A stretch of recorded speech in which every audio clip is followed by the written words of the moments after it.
9, 8, 7, 6, 5, 4, 3, 2, 1.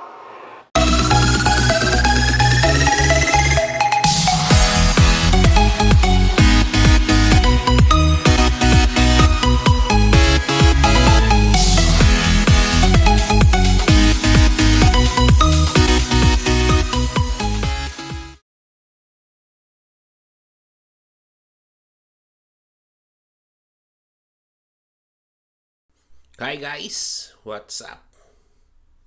Ito nga pala ang aming room para sa aming vacation vlog.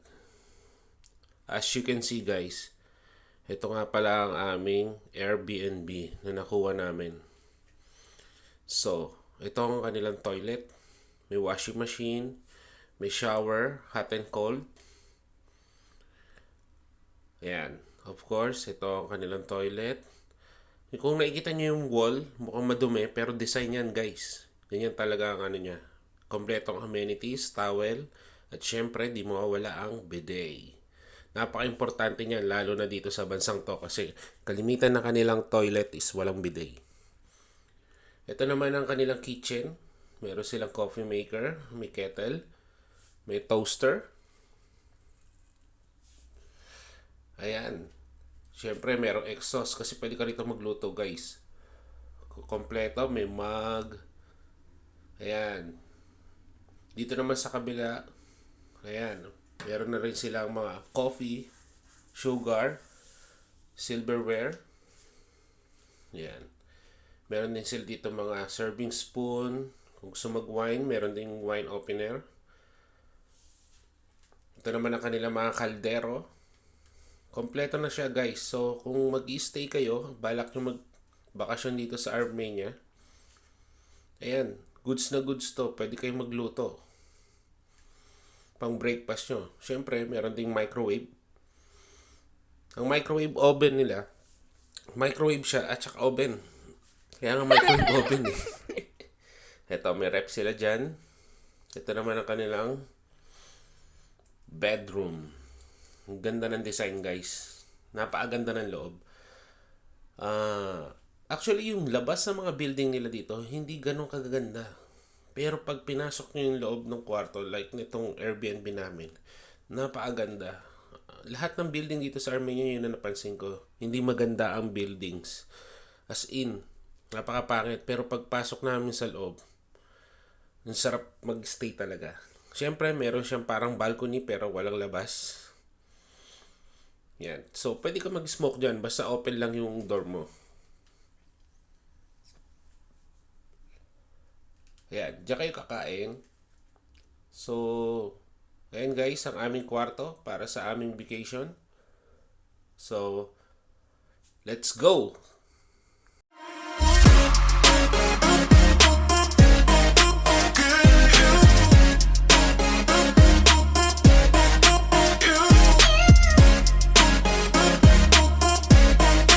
A few moments later. Siyempre, bumaba na kami agad. Pagbaba namin, pumunta na kami agad dito sa Republic Square. Dito sa Republic Square, may kita nyo ang malawak nilang bakanting lote na pwede kang maglakad-lakad. May mga tour din dyan sa mga van. Ayan. So, guys, pagtatawid nga pala kayo, ingat kayo. Tumingin kayo sa kaliwa at kanan. Kasi, para sa safety nyo rin yun. Wala silang pakialam sa lights. At syempre, ito na nga. Nakarating kami dito sa lugar na to. Hindi ko alam kung saan to. Pero maraming nagsa-sounds dito ng mga musical. Kaya katulad yan, yung tao yan. Galing, di ba? Magaling sila sa mga ganyan. Music, arts, kahit ano. Basta may kinalaman sa arts. Yan.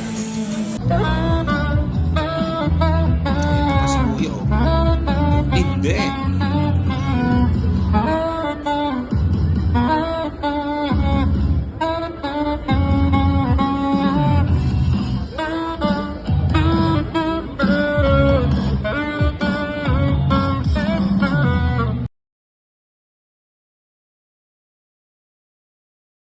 After naming maglakad-lakad, medyo napagod kami.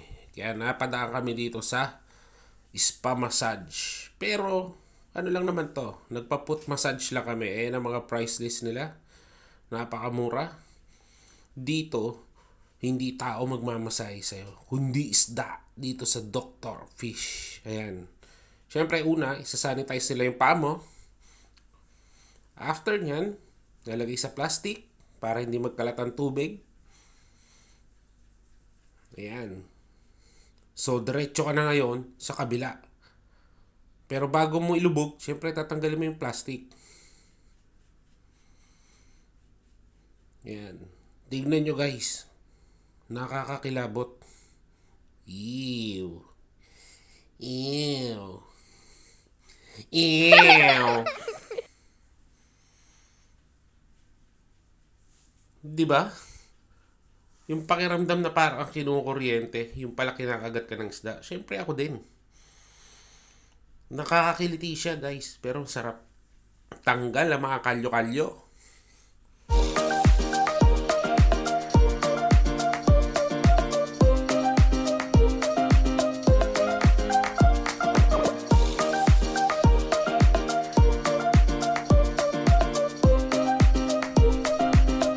Ayan guys, konting pindot dito kasi masakit ang paa. Iyan ang ginawa namin dyan para ma-relax kahit paano.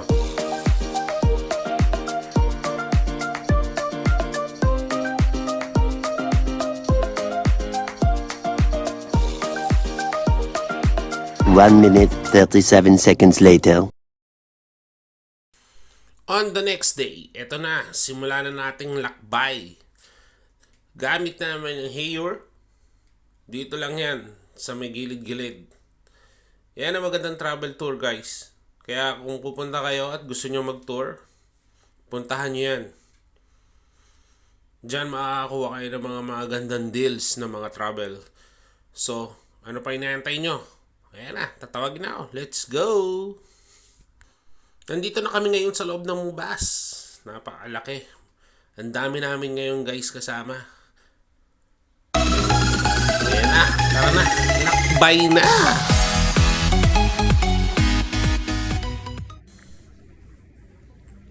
Ang aming first stop, dito lang yan, sa may Mount Ararat. Alam nyo ba ang kwento dyan? Kung hindi nyo pa alam, alamin nyo na.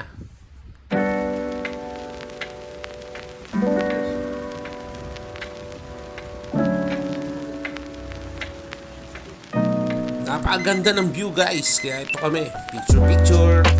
Oh my God! Wow! So ngayon, lipat naman tayo. Dito syempre, sa may Garni Temple.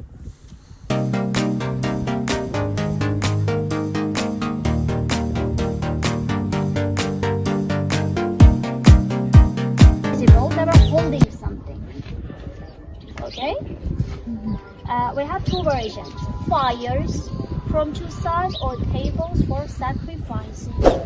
So ordinary people, they could put inside whatever they wanted to sacrifice for the god. By the way, I forgot to tell you about the most visible difference between this temple and Greek.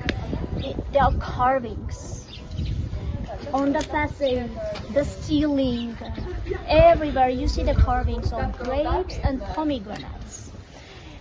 You see, no difference which religion we had and have, we keep imaging the same symbols. You see, I'm talking about pagan stuff, So, showing you ano guys, alam nyo na mitra, kung ano mga kwento-kwento dyan. Marami pa yan. has separate celebrations, blessing of the grapes, blessing of pomegranates. Very popular. Pomegranates, we bless in December, 31st of December, late night. Grapes, 15 or 16 of August. After ni ate magkwento, picture muna syempre. Alam nyo ba guys, ang Armenian bread? Ito yon. Nakikita nyo kung paano siya gawin? Upo siya doon sa loob, papasok ang dalawang paa na parang putol ang kanilang paa, pero hindi. Gamit nilang unan para idikit doon sa butas ang bread na kanilang minasa. Yan. Ganyan gawin ang labash.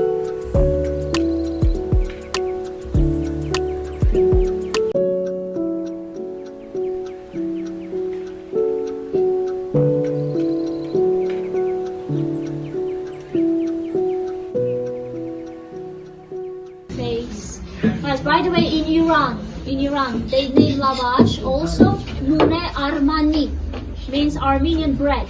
Nune Armani. So this is tonnet. It is 1.5 meters deep. It can be 2 meters. It can be 1 meters. Okay, maximum is 2. They make the hole, and to give the shape to this hole, they cover the walls with clay tiles. And then from inside, to make the hole flat, so that the bread will be flat, they cover it with the mixture of fresh clay with cow poo. Guys, it doesn't smell cow poo or it doesn't taste, okay? Okay, the third layer will be only clay, fresh clay. And then, from the very bottom of tonnet up to here, in this position, they have the pipe for air. They open or close that pipe and control the heat inside. So before we came, 30 minutes in advance, I called them. They put all the wood in, and with the help of the paper, they made fire. In 30 minutes after making fire, the tonnet is ready for baking. So guys, tara, subukan natin ang labash na to. Ganyan siya paano kainin. Tinapay, damo-damo, syempre keso. Ayan. Pero sa akin, okay na ako kahit walang palaman. Kasi masarap siya, maalat-alat. Kita niyo naman paano gawin. May halong pawis na yun. Ayan, damo-damo. No? Para ka lang kambing, di ba? Tapos i-roll mo na siya. Ayan siya paano kainin. Masarap.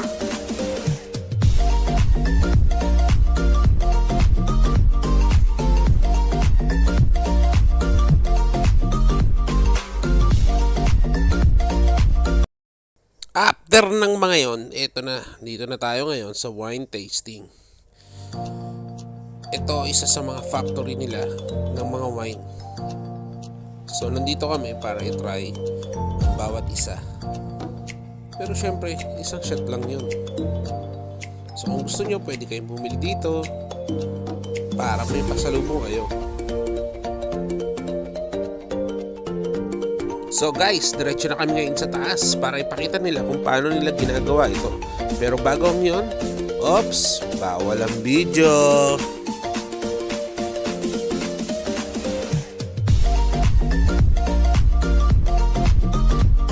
Yan yung mga barrel na ginagamit nila. Stainless siya. Ayun naman yung kulay pula doon, yun ang pampiga nila ng mga grapes. Ito namang machine na to para sa packaging nila. Ganda, di ba? Ito meron din sila mga old barrels, yung ginagamit din nila para sa ibang klase ng wine. Kita nyo, ang daming barrel, ang daming bote.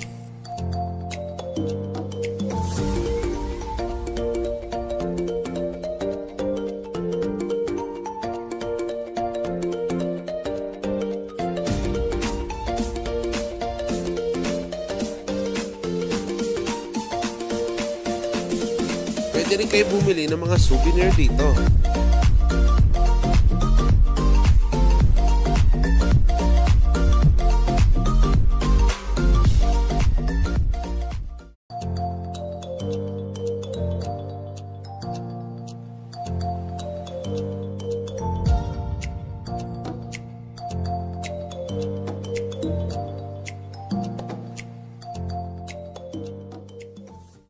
Oops, dito na tayo ngayon sa bulubundukin. Hanapin nyo yung isang tao dyan. Ayun oh. Ayun. Umakyat doon. Antinde, di ba?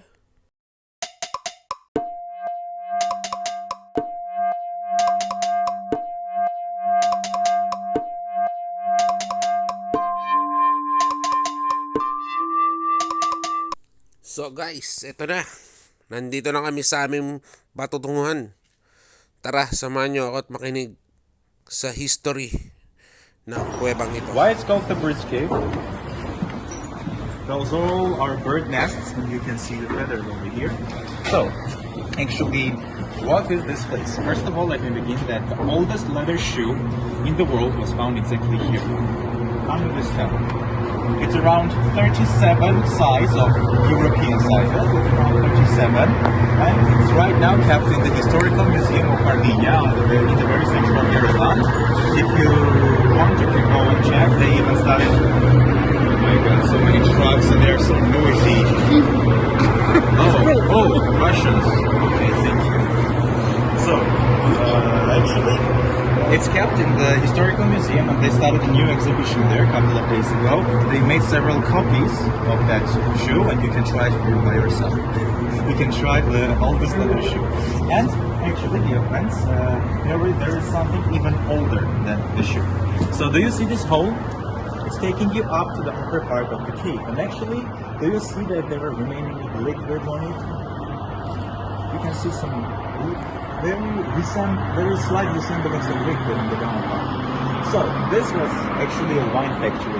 This thing is that it's 6,100 years. People were doing wine over here.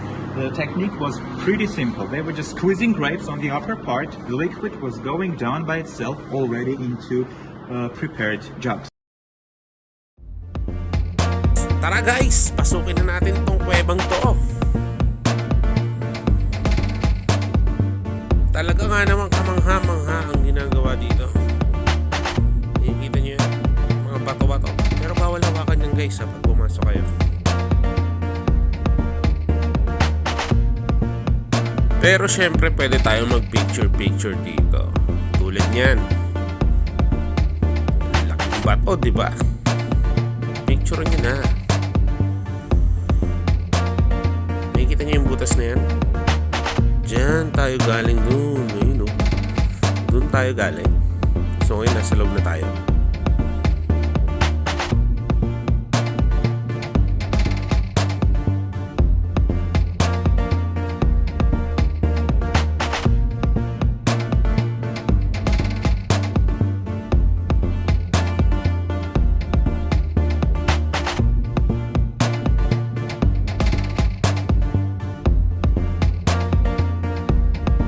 Siyempre, mawawala ba ang picture-picture?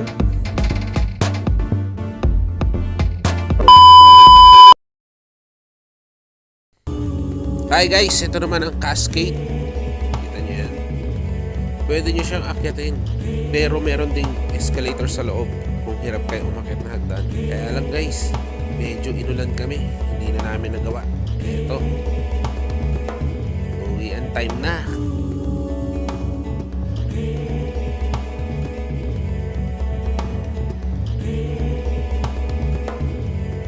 Uwian time na, kaya ito na. Hanggang sa muli natin pagkikita. Bye-bye!